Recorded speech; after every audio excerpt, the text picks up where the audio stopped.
Okay, guys, what's up? We're with Antiquity Unveiled here, page 57. We're going to do Plotinus, the Neo-Platonist. That's on 57 of Antiquity Unveiled. So here we go. Here's Plotinus, and that's Plotinus. Ours is a war for truth, as it was with me in mortal form, so it is now with me in the spirit. While you were while you fight with benighted souls in the mortal form, I am fighting with deluded millions in spirit. The school to which I belonged is known to you moderns as the Neo-Platonic. By us, it was called the Eclectic.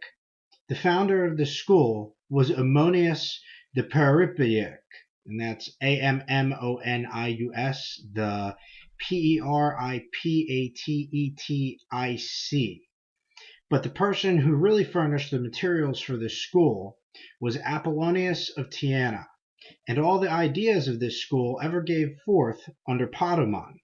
Ammonius Saccas and myself were gathered from the originals of the school of that famous Hindu known to us by his Sanskrit name of Deva Bodhisatoua, and his writings were from the foundation, combined with some Platonic writings, which form the whole of the eclectic school taught. Whole of what the eclectic school taught. In the first place, the whole history of Jesus of Nazareth, so called, was started by the Hindu representing the life of Buddha, and afterwards taught by Apollonius of Tyana. In my mortal life, I was a particular friend of the Emperor Gallienus, and that's Gallienus. I had frequent conversations with those who claimed to know anything of this Jesus, and proved to them so conclusively that Apollonius was the real Jesus, that my works were destroyed by the Christians, and the next spirit that communicates after me shall be the one to tell you when and where they were destroyed.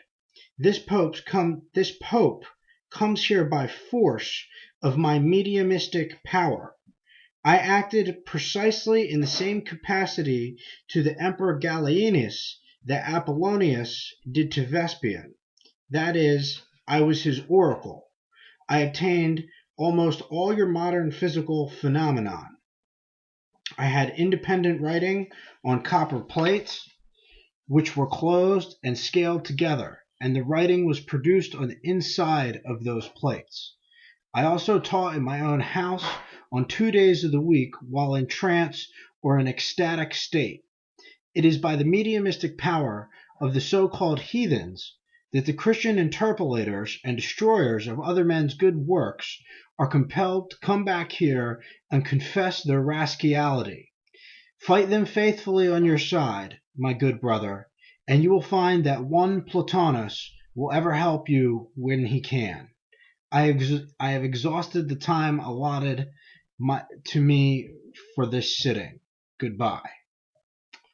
Okay, and this is for the historical record of Plotinus. We refer the reader to the Encyclopedia Britannica, also the Nouvelle Biographie Generale, compiler. Right. We have found enough evidence in the works referred to above to show that Plotinus was beyond all question a medium, and no one will deny that he was the first Neoplatonic eclectic author of whose writings we have any trace.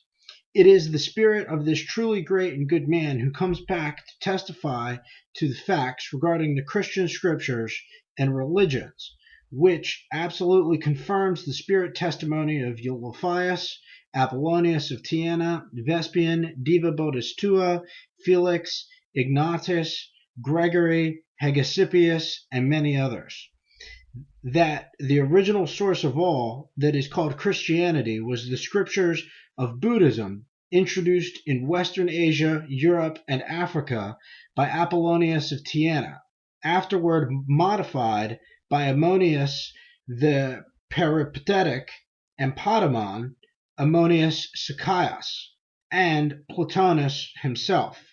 Thus, due to the facts accumulate that must render as clear as the noonday sun that Christianity is a monstrous fraud and delusion that has desolated the earth and filled the spirit world with demons.